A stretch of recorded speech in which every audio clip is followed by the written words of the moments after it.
Nii, ma jõudsin just koju. Tee peal tuli mul üks naljakas juhtum või siis seik lapsepõlvest meelde. Ma mõtlesin, ma vahelduseks midagi positiivset. Okei, ma ei tea, kuidas keegi seda ütleb positiivne, sest minule tundub see üli naljakas. Tänapäeval pilt võetakse lapsed selle eest ära. Aga ma siis räägin. Nii.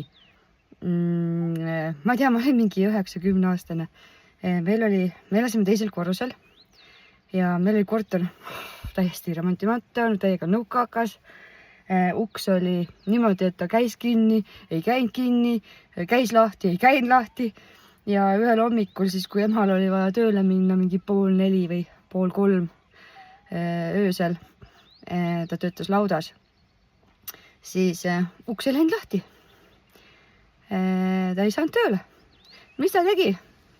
Ajas minu üles, keris pika nööri linadest. Ja kelle ta alla ronima pani mööda lina? Minu. Ma ei kujuta ette, kas keegi on midagi sellist üldse kogenud või teinud oma elu jooksul. Tegelikult mina ütlen, ma olen vähemalt seda kogenud, kuidas linadega aknast alla ronida, või linadest, mis on tehtud, nöör, ja aknast alla ronida. Ma olin kõige kerge, ma olin jumala õbuke. Ja ära ronisin, ronisin teiselt poolt maja ukse taha ja tegin ukse lahti. Ema sai tööle minna. Kui kellelgi on ka mingid siuksed, ma ei tea, juhtumid rääkida, siis jagage neid. Tänapäeval on juba lapsel kirve käes hoidmine ohtlik. Muudest asjadest ma üldse ei räägi. Ma mõtlen siiamaani, kuidas ta julges. Ma räägin, et me siukest asja teeksime tänapäeval.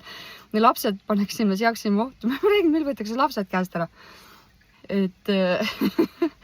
Aga on mida meenutada. Mõni asi ajab vähemalt naerma ka. Ma tean, et see tegelikult ei ole naljakas. Ja ma isegi ei tea, ma ei ole vist kunagi lapsi niimoodi ohtu seadnud. Ma olen hästi palju jalutama ajanud.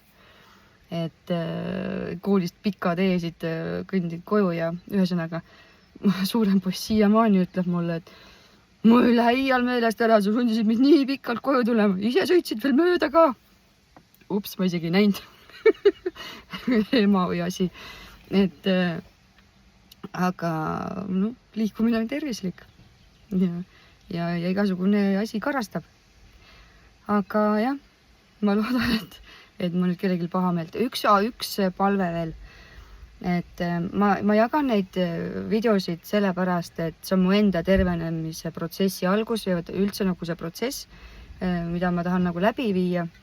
Püüame need negatiivseid kommentaare mitte väga lisada. Ma saan aru, kõigil on oma arvamused, kõigil on omad mõtted, mis tegelikult võiks olla üldse, et keegi on ikka alati süüdi ja mitte keegi teine ei ole. Püüame neid vältida, sest ma teen seda sellepärast, et ma tahan nagu...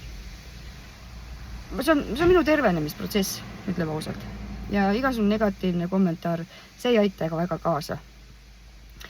Kui te tahate midagi kirjutada või nõu anda või midagi, te mulle Messengeri kirjutada, keegi ei keela. Aga ärme seda nagu avalikult tee. Aga hästi, aitäh teile!